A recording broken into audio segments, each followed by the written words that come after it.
নমস্কাৰ যেহেতু NSP scholarship 2024-25 বৰ্ষৰ বাবে এইবাৰ পৰা অটিআৰ ৰেজিষ্ট্ৰেচন মেন্ডেটৰী কৰি দিয়া হৈছে গতিকে লাষ্ট ভিডিঅ'ত কেনেদৰে ৰেফাৰেন্স আইডিৰ সৈতে ইকেৱাইসি ফেচ অথেন্টিকেশন কৰি অটিআৰ ৰেজিষ্ট্ৰেচন কৰিব পাৰি তাৰ ওপৰত সম্পূৰ্ণ স্টেপ দেখুওৱা হৈছে যিসকলে এছএমএছ যোগেদি ৰেফাৰেন্স আইডি পাইছে কিন্তু এতিয়ালৈকে অটিআৰ নম্বৰ জেনাৰেট নাই কৰা তেওঁলোকে এইখন ভিডিঅ'ত ক্লিক কৰি সম্পূৰ্ণ প্ৰচেছ চাব পাৰিব আজিৰ ভিডিঅ'ত আমি স্পেশালি সকলো নতুন ষ্টুডেন্টস যিসকলে এবাৰো স্কলাৰশ্বিপ এপ্লাই নাই কৰা আৰু তেওঁলোকে নতুনকৈ ৰেজিষ্ট্ৰেচন কৰি অটিআৰ কেনেকৈ জেনাৰেট কৰিব তাৰ ওপৰত সম্পূৰ্ণ প্ৰক্ৰিয়া দেখাম লগতে অটিআৰ ৰেজিষ্ট্ৰেচন কৰোঁতে সন্মুখীন হোৱা সকলো প্ৰশ্নৰ উত্তৰ লৈ আহিছো মোৰ নাম কৃষ্ণ সানলাইট কম্পিউটাৰ একাডেমীৰ অন্য এটি নতুন ভিডিঅ'ত আপোনালোক সকলোকে স্বাগতম জনাইছো এখন সম্পূৰ্ণ প্ৰচেছ নিজে মোবাইলৰ পৰা কৰিব পাৰিব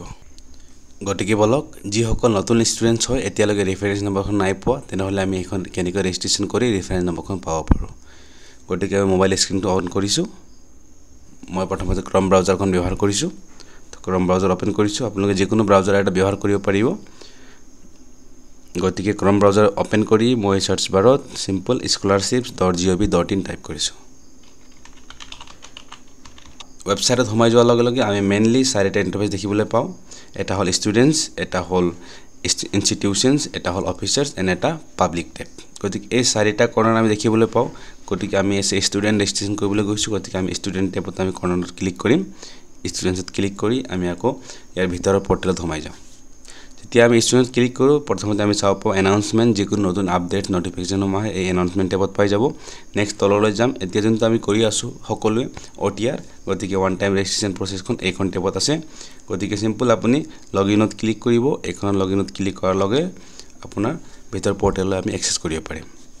গতিকে এটা চাও পাৰে ওপৰত আমাৰ তিনটা টেব আহিছে এটা হল লগইন এটা হল ৰেজিষ্টাৰ এটা হল চেঞ্জ মোবাইল নম্বৰ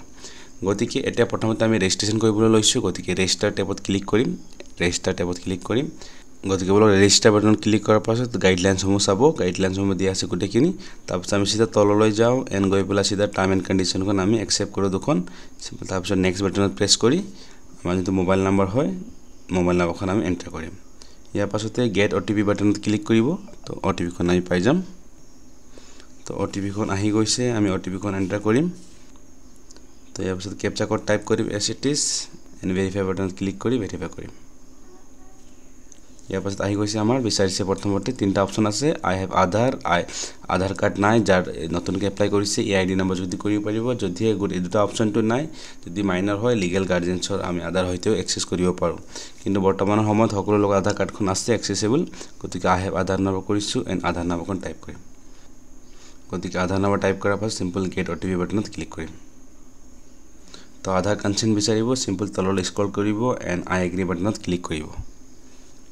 ইয়াৰ পাছতে OTP has been sent to other registered mobile number গতিকে 822212 গতিকে এখন কৰাৰ পাছত আমি সিম্পল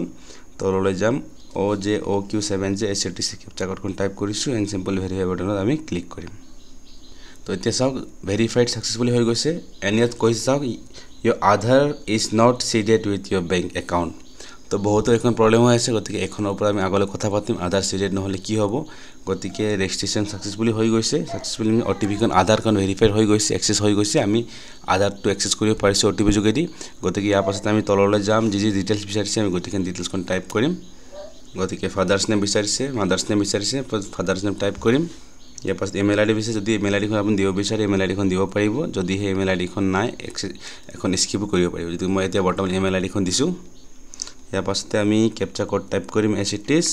ক্যাপচা কোড টাইপ কৰাৰ পাছত আমি তললৈ যাম এন্ড ইয়াত কৈ আছে NPC member status Aadhaar is not seeded গতিকে আপোনালোক এখন ৰেজিষ্ট্ৰেচন কৰোতে চাব আধাৰ কাৰ্ডখন সিডিং হৈ আছে নে নাই গতিকে ইয়াৰ সলিউশন কি হ'ব যদি সিডিং হৈ থকা নাই তেনেহলে আমি হেকত আমি কথা পাতিম ইয়াৰ ওপৰত নেক্সট আমি সিম্পল ফিনিশ বাটনত ক্লিক কৰি আমি এখন ৰেজিষ্ট্ৰেচনখন ফিনিশ কৰিম তো ফিনিশ বাটনত ক্লিক হোৱাৰ লগে লগে আমি চাব পাৰে এতিয়া আমাৰ লগত যোনটো আমাৰ ৰেফাৰেন্স নম্বৰ হয় ৰেফাৰেন্স নম্বৰখন আহি গৈছে গতিকে বহুতে ৰেফাৰেন্স নম্বৰখন পাই গৈছে অলৰেডি গতিকে ইয়াৰ পোৱাৰ পাছতে আমি যোনটো ইকেৱাইসি প্ৰসেছ কৰিছিলো লাষ্ট ভিডিঅত যোনটো আমি আধাৰ ফেচ অথেন্টিকেশন কৰিছিলো এখন নম্বৰ পোৱাৰ পাছতে আমি এইখন প্ৰসেছটো কৰিব পাৰো গতিকে যিসকল এই ৰেজিষ্ট্ৰেচনখন সাকসেসফুলি কৰি লৈছে তেনেহলে এই সাকসেসফুলি হোৱাৰ পাছত তেওঁলোকে প্ৰথম ভিডিঅখন চাব লাষ্ট ভিডিঅখন চাব চেনেলটোত গতিকে সেইখন ভিডিঅ কোৱাৰ দৰে প্ৰসেছখন ফলো কৰি আপোনাৰ অটিআৰ নম্বৰখন জেনাৰেট কৰিব আপুনি গতিকে ৰেজিষ্ট্ৰেচন নম্বৰটো পাই গল তো সিম্পল এনএসপি অটিআৰ খন ওপেন কৰিব ইনষ্টল কৰাৰ পাছত তো স্কলাৰশ্বিপ ওপেন হোৱাৰ পাছত যেহেতু আমি লাষ্ট ভিডিও দেখাইছিল এই ইকেৱাইচি বাই ফেচ অথেন্টিকেশ্যন অপচনত গৈ পেলাই আপুনি আপোনাৰ OTR নম্বৰখন জেনেৰেট কৰাই ল'ব যিসকলে কৈ আছিলে লাষ্ট ইয়াৰ আমাৰ অলৰেডি ৰেজিষ্ট্ৰেশ্যন কৰিছিলোঁ কিন্তু এতিয়া ৰেজিষ্ট্ৰেশ্যন নম্বৰখন OTR নম্বৰখন নাই অহা ৰেফাৰেন্স নম্বৰখন নাই অহা গতিকে তেওঁলোকে সিম্পল ইকেৱাইচি বাই ফেচ অথেন্টিকেশ্যনত ক্লিক কৰাৰ পাছত এই যোনটো ফৰগট ৰেফাৰেন্স অপচন আছে গতিকে ইয়াত ক্লিক কৰি পেলাই তেওঁলোকে ৰেফাৰেন্স নম্বৰখন ফৰগট কৰাই ল'ব ওকে তো এখন কৰাৰ পাছতে আমি নেক্সট আমি ফাৰ্দাৰ প্ৰসেছখন কৰিব পাৰিম যোনটো আমাৰ ফেচ অথেন্টিকেশ্যন হয় এখন আমি কৰিব পাৰিম তাৰ পাছতে নেক্সট বহুতৰ কোৱেশ্চন আছিলে কি তেওঁলোকে ৰেফাৰেন্স নম্বৰখন পাই গৈছে কিন্তু ৰেফাৰেন্স নম্বৰ পোৱাৰ পাছত OTP-খন তেওঁলোকে জেনেৰেট কৰিব পৰা নাই গতিকে প্ৰথমতে বলক আমি কেনেদৰে আপোনাৰ মোবাইল নম্বৰখন চেঞ্জ কৰিব পাৰো তো দেন এগেইন আপোনাৰ মোবাইলত OTP-খন ৰিচিভ হ'ব এখন প্ৰসেছখন সম্পূৰ্ণ চাম তো এগেইন আমি ক্ৰম ব্ৰাউজাৰ ব্যৱহাৰ কৰিম ক্ৰম ব্ৰাউজাৰত গৈছো এণ্ড ইয়াত যোৱাৰ পাছত আপুনি সিম্পল চাব পাৰে চেঞ্জ মোবাইল নম্বৰ বুলি এটা টেপ আছে মই কৈছিলো তিনটা টেপ আছে লগইন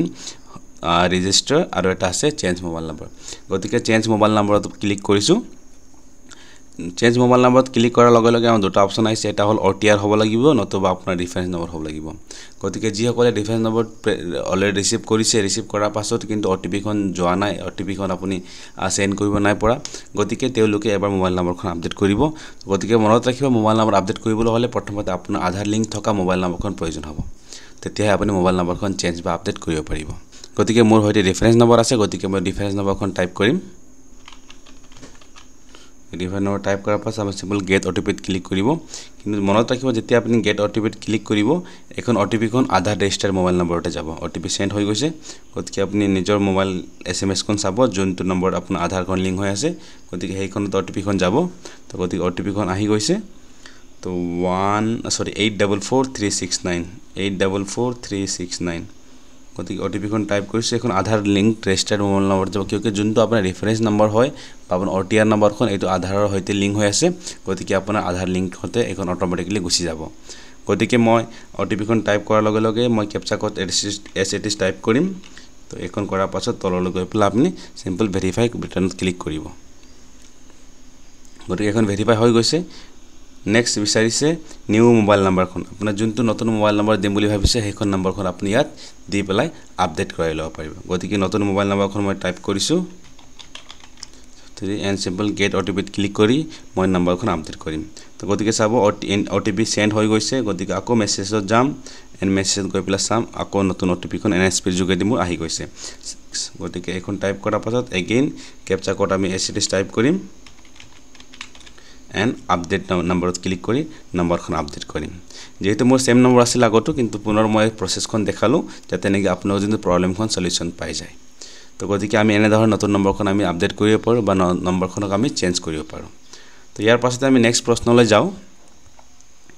নেক্সট বহুতৰে কৈ আছে তেওঁলোকে অলৰেডি ফেচ অথেন্টিকেশ্যন কৰি ললে এণ্ড OTR নম্বৰো পাই গল কিন্তু এতিয়া লগইন কৰোতে তেওঁলোকে অসুবিধাৰ সন্মুখীন পাইছে তো গতিকে যদি লগইন কৰোতে আপুনি অসুবিধাৰ সন্মুখীন পাইছে বহুতে কৈ আছে ক্ৰেডেনশিয়েল ইনভ্যালিড বুলি কৈ আছে তো গতিকে যেতিয়া আপুনি লগইন কৰিছে লগইন কৰাৰ পাছত যেতিয়া আপুনি পাসওয়াৰ্ডখন ইনভ্যালিড হৈ গৈছে পাসওয়াৰ্ডটো আপুনি ৰেজিষ্ট্ৰেচন কৰা হেক হোৱা লগে লগে পাসওয়াৰ্ডখন আপোনাৰ SMS যোগেদি আহি যায় গতিকে পাসওয়াৰ্ডত চাওক বহুতৰে প্ৰবলেম কি হৈ আছে পাসওয়াৰ্ডটো যে বহুতখিনি মাল্টিপল ক্যাৰেক্টাৰ্স আছে গতিকে পাসওয়াৰ্ড আপুনি কি কৰাই ল'ব ফৰৱাৰ্ড কৰাই ল'ব প্ৰথমতে গতিকে পাসওয়াৰ্ড ফৰৱাৰ্ড কৰিবলৈ হলে আমাক লাগিব OTR নম্বৰখন গতিকে মই OTR নম্বৰখন টাইপ কৰিছো গতিকে OTR নম্বৰ টাইপ কৰাৰ পাছত সিম্পল সেন্ড OTP বাটনত ক্লিক কৰি OTP-খন সেন্ড কৰিব তো গতিকে OTP টাইপ কৰাৰ পাছত ক্যাপচা কোড এছ টাইপ কৰিম এগেইন এণ্ড তললৈ গৈ সিম্পল এখন নেক্সট বাটনত ক্লিক কৰি ভেৰিফাই কৰিম password has been sent to register mobile number গতিকে চাওক নতুন পাসওয়ার্ডখন আমাৰ মোবাইলত আহি গৈছে এখন যোনটো আপোনাৰ এপছ হয় এপছত কেতিয়াবা সাৰ্ভাৰখন ইস্যু হৈ থাকে এপছখন ডাটাবেছৰ লগত ভালদৰে মানে যোনটো ডাটাবেছৰ পৰা যোনটো সাৰ্ভাৰখন ৰিসিভ কৰিবলৈ এখন নকৰে তো গতিকে এপছত মাজে মাজে প্ৰবলেম হৈ যায় গতিকে মই কি ৰেকমেন্ড কৰো যিসকল এখন প্ৰবলেম ফেচ কৰিছে তেওঁ সিম্পল ব্ৰাউজাৰত গুছি যাওক এণ্ড ব্ৰাউজাৰত যোৱাৰ পাছত আপুনি সিম্পল ইয়ালৈ গৈ পেলাই আপুনি পুনৰ লগইন বাটনত যাম লগইনত গৈ পেলাই আপুনি যদি ফৰগট পাসওয়াৰ্ড আছে এইখনৰ পৰা ট্ৰাই কৰিব গতিকে ইয়াৰ পাছতে আমাৰ নেক্সট প্ৰশ্ন বহুতৰে আছে নেক্সট প্ৰশ্ন বহুতে হুদি আছে কি মোৰ OTR-খন ইনভ্যালিড বুলি কৈ আছে প্ৰথমতে আপুনি ক্লিয়াৰ হওক এখন আপোনাৰ OTR নম্বৰ হয় নে ৰেফাৰেন্স আইডি হয় বহুতে ৰেফাৰেন্স আইডি কি OTR আইডি বুলি ভাবে চাওক আপুনি যোনটো নম্বৰ হয় যোনটো R হৈতে আহে এখন হৈছে আপোনাৰ ৰেফাৰেন্স নম্বৰখন গতিকে এই ৰেফাৰেন্স নম্বৰ যেতিয়ালৈকে আপুনি OTR নম্বৰ নাপায় বাকি অপচনত আপুনি না যাব আপুনি সিধা যদি R সংখ্যাটো আহিছে R লেটাৰখন আহিছে তেনেহলে আপুনি প্ৰথমতে eKYC বাই ফেস অথেন্টিকেশনখন আপুনি সম্পূৰ্ণ কৰিব লাগিব যদি আপুনি eKYC বাই ফেস অথেন্টিকেশনখন সম্পূৰ্ণ নাই কৰা প্ৰথমতে এখন কৰাৰ পাছতে আপুনি ৰেজিষ্ট্ৰেচন নম্বৰ পাব গতিকে eKYC বাই ফেস অথেন্টিকেশনত ক্লিক কৰিব এন্ড যোনটো আপোনাৰ ৰেফাৰেন্স নম্বৰখন ইয়াত টাইপ কৰিব যদি আপুনি ৰেফাৰেন্স নম্বৰ এখন প্ৰসেসটো অলৰেডি কৰিলে এন্ড লগইন কৰাৰ পাছত তাৰ পাছতেও লগইন কৰাৰ পাছতো আপোনাৰ এখন কৈ আছে প্ৰবলেমটো কৈ আছে ইনভ্যালিড OTR বুলি গতিকে আপুনি ৰেফাৰেন্স নম্বৰ হয়তো টাইপ কৰি আছে তেনে সিম্পল এইখনকো সেম ফৰগট OTR কৰি পেলা আপুনি OTR নম্বৰখন পাব পাৰিব গতিকে এইখনৰ কাৰণে ফৰগট কৰিবলৈ হলে আপোনাৰ আধাৰ নম্বৰখন প্ৰয়োজন হ'ব তাৰপিছত আধাৰ লিংক মোবাইল নম্বৰত আপোনাৰ OTP খন যাব গতিকে সেম ইজি প্ৰসেস হয় সিম্পল আধাৰ নম্বৰ মাৰিব ক্যাপচা কোড মাৰিব চাৰ্জ কৰিব চাৰ্জ কৰাৰ পাছত OTP খন যাব এন্ড আপোনাৰ OTR নম্বৰখন ৰিসিভ কৰিব গতিকে এইখন হয় গতিকে নেক্সট আমি কোৱেশ্চনলৈ যাও বহুতে হদি আছে প্লে ষ্টৰত মোবাইল এপখন এভেইলেবল নাই গতিকে সাউক প্লে ষ্টৰত ধুনিয়াকে মেনশন কৰা আছে যদি মই প্লে ষ্টৰখন ওপেন কৰি পেলা দেখাও যদি আমি এপত চাম দেন আপুনি ওয়াৰ্ডছ নিউ এখনত ক্লিক কৰিব এখন ডেসক্ৰিপচনত ক্লিক কৰিব ইয়াত ক্লিক কৰাৰ পাছত যদি আমি এপৰ ইনফো চাবলৈ যায় তো ইয়াত চাব ৰিকোয়াৰ্ড OS Android 9 end up to গতিকে Android 9 মিনিমাম হ'ব লাগিব আপোনাৰ মোবাইল ৰিকোয়াৰমেন্টখন এন্ড তাতকে অধিক হলে তেতিয়াহে এই পোৰ্টেলখন আধাৰ ফেস আইডি এপ্লিকেশনখন আপোনাৰ মোবাইলৰ ডিসপ্লে হ'ব নহলে আপুনি ডিসপ্লে হলে লিংকত ক্লিক কৰি পেলাই আপুনি ডাউনলোড কৰিব বিচাৰিলে এখন আপোনাৰ সাপোৰ্ট নহব যদি ইনষ্টল হৈ যায় এখন ভালদৰে ওয়াৰ্ক নকৰিব যি বহুতে কমেন্ট কৰি আছে কিছুমানৰ সিগনেচাৰ ইনভ্যালিড বুলি কৈ আছে কিছুমানৰ বহুতৰ আধাৰ ফেস অথেন্টিকেশন এৰৰ বুলি আহি আছে গতিকে এই সকলো প্ৰবলেম হৈছে আপোনালোকৰ ফেস আইডিখন ভালদৰে ওয়াৰ্ক নাই কৰা আপোনাৰ মোবাইলত ভালদৰে সাপোৰ্ট নাই কৰা গতিকে যিসকল এই গুটেখিনি ইস্যুজ আহি আছে তেওঁলোকে ট্ৰাই কৰি যদি মোবাইলখন সাপোৰ্টেড হয় 9 তকৈ ওপৰ হয় তেওঁলোকে ট্ৰাই কৰিব RD apps খন পুনৰ ৰিস্টাৰ্ট কৰিবলৈ পুনৰ ৰিইনষ্টল কৰিবলৈ আৰু ট্ৰাই কৰিব ফোন একবাৰ ৰিস্টাৰ্ট কৰিবলৈ ইনষ্টল কৰাৰ পাছত আৰু যদিও নিজৰ আপোনাৰ মোবাইলত কাম নকৰে গতিকে আপোনাৰ মোবাইলত এইখন এপ্লিকেশন ভালদৰে সাপোৰ্ট নাই কৰা RD এপ্লিকেশনখন গতিকে বেলেগ এটা ডিফাৰেন্ট ডিভাইস এখনত আপুনি ট্ৰাই কৰিব গতিকে ইয়াৰ পাছত নেক্সট বহুত কোৱেশ্চন আছে কি তেওঁলোকে যোনটো আধাৰ সিডিং হয় লগইন কৰাৰ পাছত তেওঁলোকে চাব পাৰে আধাৰ সিডেড ষ্টেটাস লিংকড বুলি বা লিংক নাই হোৱা গতিকে যি সকলৰ আধাৰ সিডিং ষ্টেটাস ন হৈ আছে প্ৰথমতে তেওঁলোকে ক্লিয়াৰ হওক আধাৰ সিডিং এন্ড আধাৰ লিংক দুখন ডিফাৰেন্ট হয় দুখন ডিফাৰেন্ট বস্তু হয় বহুতে কৈ আছে মই বেংকত গৈ অলৰেডি আধাৰ লিংকটো কৰি থৈছো কিন্তু মই এতিয়া চাইছে ইয়াত লগইন কৰাৰ পাছত আধাৰ নট সিডেড বুলি আহিছে গতিকে এইখন প্ৰবলেম কি হয় আপুনি যেটো বেংকত আধাৰ লিংকখন কৰিছে এইখন জাস্ট আপুনি বেংকত আপোনাৰ আধাৰ কাৰ্ড দিছে জমা দিছে গতিকে এই প্ৰসেছত কি কৰে বেংকে জাস্ট আপোনাৰ ডকুমেন্টছখন আপোনাৰ আধাৰ বা পেনখন জাস্ট KYC পাৰপসৰ কাৰণে তেওঁলোকৰ নিজৰ হৈতেহে নিজৰ সিস্টেমৰ হৈতেহে তেওঁলোকে লিংক কৰাই থয় কিন্তু তাক কিন্তু ইয়াত আমাৰ কথা আহি গল আধাৰ সিডিং কি হৈছে এখন DBT সিস্টেম হয় আধাৰ সিডিংৰ জৰিয়তে ডাইৰেক্ট বেনিফিট ট্ৰান্সফাৰ কৰা হয় যিকোনো স্কলাৰশিপ এমাউন্ট হওক বা গভৰ্নমেন্টাল যিকোনো স্কিমছৰ কামকাজৰ টকা পইচা হওক এখন আজিকালি গুটেখিনি চৰকাৰে আধাৰ ব্ৰিজ মডত কি কৰে ট্ৰান্সফাৰ কৰে গতিকে ইয়াৰ বাবে আধাৰ সিডিং হ'ব লাগিব তো আধাৰ সিডিংত কি হয় বেংকে নিজৰ সিস্টেমৰ হৈতে বেংকৰ সিস্টেমৰ লগতে তেও NPCR হৈতে কি কৰাব লিংক কৰায় তেতিয়া আপোনাৰ আধাৰ সিডিংখন সাকসেসফুল হয় যদি আপোনাৰ আধাৰ সিডিং ন দেখাই আছে গতিকে আপুনি কি কৰিব পাৰিব আপোনাৰ বেংকলৈ ভিজিট কৰি আধাৰ সিডিংৰ বাবে ৰিকুৱেষ্ট বা এপ্লিকেশনখন সাবমিট কৰিব পাৰিব